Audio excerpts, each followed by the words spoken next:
Hello दोस्तों, हमारे YouTube channel पर आप सभी भक्तों का तहे दिल से स्वागत है। आज हम आप लोगों के लिए जीवन की एक ऐसी प्रेरणादायक व अनमोल कहानी लेके आए हैं जिनको आप सभी लोगों को बहुत ही ध्यानपूर्वक व मन लगाकर सुनना चाहिए, क्योंकि इस कहानी में ऐसी बातें बताई गई हैं जो कि मनुष्य को ज़रूर समझना चाहिए। तो चलिए देर ना करते हुए इस कहानी को शुरू करते हैं। और वो कहानी विश्वनाथ का दर्शन करते हुए हम इस कहानी को शुरू करते हैं। एक नगर में एक बहुत बड़ा विशाल बरगद का पेड़ था। उस बरगद के पेड़ पर एक चिड़िया अपना घोंसला बनाकर अपने बच्चों के साथ रहा करती थी। उस चिड़िया का रोज का काम था आसपास दाना चुनने जाती और दाना चुनकर वापस अपने घोंसले में आती और अपने बच्चों को खिलाती। उसी बरगद के पेड़ के पास एक सेठ का हवेली था। उस बड़े से हवेली में सिर्फ सेठ और सेठानी रहा करते थे। सेठ की कोई संतान नहीं थी। वह चिड़िया हमेशा की तरह रोज दाना पानी चुनने के लिए बाहर निकलती तो वह सेठ के घर भी जाया करती, लेकिन वहाँ पर चिड़िया को एक दाना तक नहीं मिलता। वह बेचारी चिड़िया वहाँ से कहीं और चली जाती और दाना चुनकर चली जाती।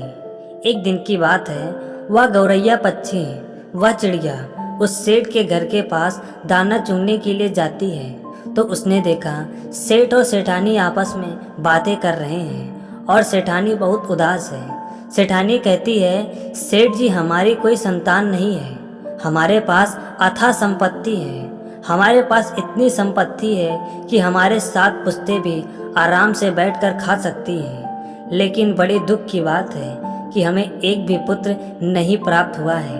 तब सेठ ने कहा कि हे सेठानी, दुखी क्यों होती हो, इसमें मेरा क्या कसूर है। शायद हमारे भाग्य में, हमारे किस्मत में पुत्र प्राप्ति का योग नहीं है, इसलिए हमें अभी तक कोई पुत्र की प्राप्ति नहीं हुई है। सेठ ने अपनी पत्नी को समझाते हुए कहा, चलो कोई बात नहीं, जब तक हम जीवित रहेंगे तब तक इस धन को खर्च करेंगे, मरने के बाद जिसका होगा उसका होगा, जो लेगा वह लेगा।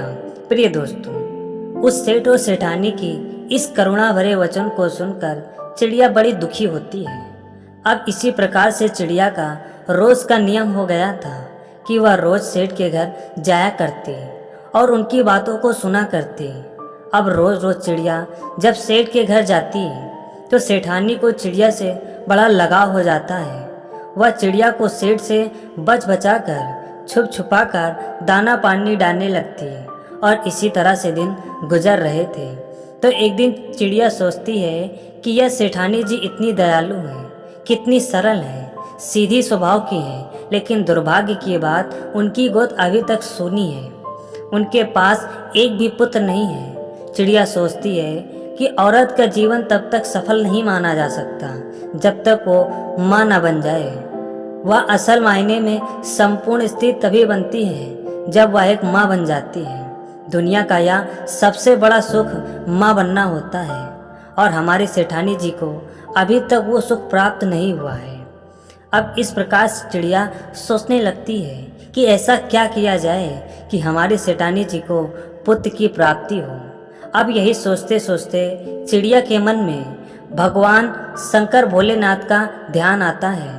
चिड़िया ने कहा कि शिव से ही सृष्टि है, शिव से ही शक्ति है, अति आनंद फिर शिव की भक्ति है। इसके बाद चिड़िया ने निर्णय किया कि वह महादेव भोलेनाथ के पास जरूर जाएगी और अपने सेठ और सेठानी के लिए प्रार्थना करेगी, उनसे निवेदन करेगी। अब यह सोचने के बाद चिड़िया अपने घोंसले में जाती है और अपने पति से कहती है कि पतिदेव, आप मेरे बच्चों का ख्याल रखिएगा, उनको समय समय पर चारा पानी देते रहिएगा। मैं कुछ दिनों के लिए कहीं जा रही हूँ, फिर वापस चली आऊँगी। अब वह चिड़िया महादेव के पास जाने के लिए कैलाश पर्वत के लिए उड़ान भर लेती है और उड़ते उड़ते बिना थके उड़ते ही जाती है, बिना कुछ खाए पिए, बिना विश्राम किए लगातार 1 2 3 दिन तक उड़ान भरती रहती है। आखिर पीछे वह चिड़िया कैलाश पर्वत पर महादेव भोलेनाथ के पास पहुंच जाती है। वहां पहुंचते ही उसने देखा कि महादेव भोलेनाथ समाधि में लीन है और माता पार्वती उनकी पूजा कर रही हैं, उनके चरणों में फूल अर्पित कर रही हैं। तो वह चिड़िया महादेव के चरणों में गिर पड़ती है और वहीं पर बेहोश हो जाती है। तब माता पार्वती बड़ी दुखी होती है और चिड़िया को प्यार करने लगती है और अपने हाथों से उठाती है और उसे होश में लाने की कोशिश करती है।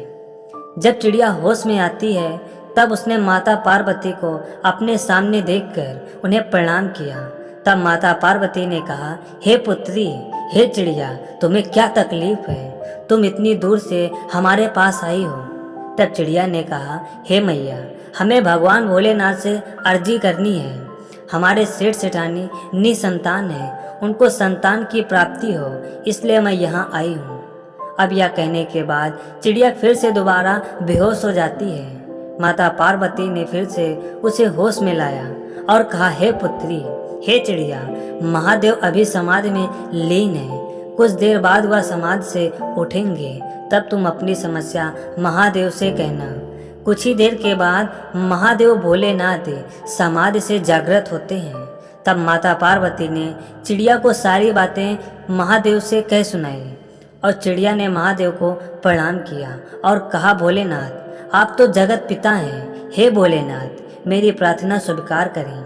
जहाँ पर मैं रहती हूँ वहीं पर एक सेठ और सेठानी रहते हैं। सेठानी जी बहुत ही भोली और सीधी हैं, लेकिन हमारे सेठानी जी को एक भी पुत्र प्राप्त नहीं हुआ है। वह पुत्र वियोग में हमेशा तड़पती रहती हैं। तो महादेव, आप उन पर कृपा करें, उन्हें एक पुत्र दे दीजिए। अब चिड़िया के कहने के बाद माता पार्वती ने भी महादेव से कहा, यह चिड़िया बहुत दूर से आई है और कई दिनों से भूखी प्यासी है। महादेव, हे प्रभु, आप इस चिड़िया की अर्जी को सुनिए और उस सेठानी को एक बालक दे दीजिए।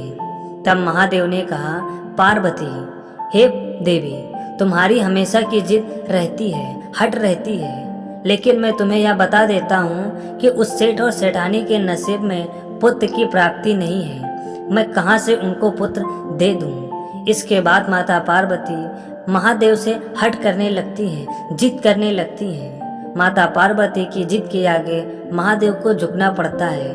उन्होंने कहा, ठीक है, मैं उस सेठ और सेठानी को एक पुत्र होने का आशीर्वाद देता हूँ, लेकिन हे चिड़िया, तुम उस सेठ और सेठानी से कह देना, वह कोई दान पुण्य का कार्य नहीं करते, कोई दान पुण्य का काम नहीं करते, पूजा अर्चना भी नहीं करते, मंत्रों का जाप नहीं करते, कोई वेद शास्त्र का पाठ नहीं करते, कभी मंदिर नहीं जाते, कभी मंदिर में नहीं जाते, कभी भगवान की आराधना भी नहीं करते। तो अगर वह सेठ और सेठानी यह सारी चीज़ें करने लगे, दान करने लगे, मंत्रों का जाप करने लगे, वेद शास्त्रों को पढ़ने लगे, मंदिर में पूजा अर्चना करने लगे, भक्ति भाव से रहें, स्वास्तिक रूप से रहें, तो अवश्य ही उनका पुत्र उनके साथ रहेगा। यह सुनने के बाद चिड़िया महादेव को कोटि कोटि प्रणाम करती है और फिर वहाँ से वापस अपने घोंसले में चली आती है। और इधर क्या हुआ, सेठानी जी को एक पुत्र प्राप्त होता है। अब पुत्र प्राप्ति के बाद वह दोनों बड़े ही प्रसन्न होते हैं, साथ ही चिड़िया भी बहुत प्रसन्न होती है। वह सोचती है कि चलो यह सेठ का पुत्र जो भी कुछ खाएगा पिएगा, थोड़ा बहुत झूठ जमीन पर गिरा रहेगा तो हमें भी खाने को मिलेगा और मेरी यह तपस्या सफल हो गई। अब इस प्रकार धीरे धीरे एक साल बीत जाते हैं। पहली शिवरात्रि भी आकर चली जाती है, दूसरी शिवरात्रि भी आकर चली जाती है, तीसरी शिवरात्रि भी आकर चली जाती है। इसी प्रकार चौथी शिवरात्रि भी बीत जाती है। जब पांचवी शिवरात्रि आने वाली रहती है तब चिड़िया बड़ी ही चिंतित होती है।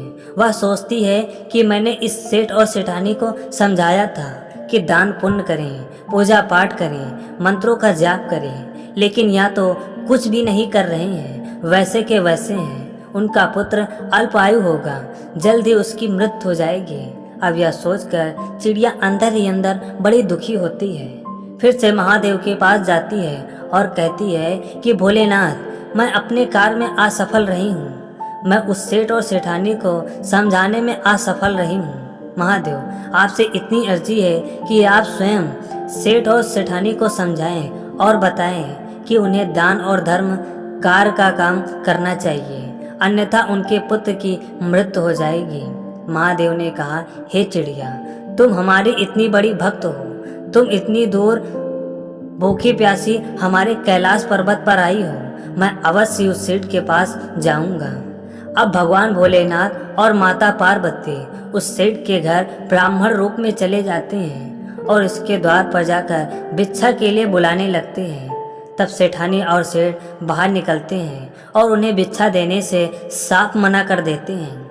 तब ब्राह्मणी रूपी महादेव ने कहा कि हे सेठ, अगर तुम हमें भोजन नहीं कराओगे, हमारी सेवा नहीं करोगे, हमें भिक्षा नहीं दोगे, तो हम तुम्हें श्राप दे देंगे। इस श्राप के डर से वह सेठ सेठानी उन्हें अपने हवेली के अंदर ले जाते हैं और उनका खूब आवभगत करते हैं, अच्छे अच्छे पकवान बनाते हैं, फिर उन्हें खिलाते हैं और उनकी सेवा भी करते हैं। और वह छोटा सा नन्हा बालक, वह भी महादेव को कभी दौड़ दौड़ कर पूड़ियाँ लाता, तो कभी सब्जियाँ लाता, कभी मिष्टान लाता, नन्हे नन्हे हाथों से भोलेनाथ और माता पार्वती को परोसता।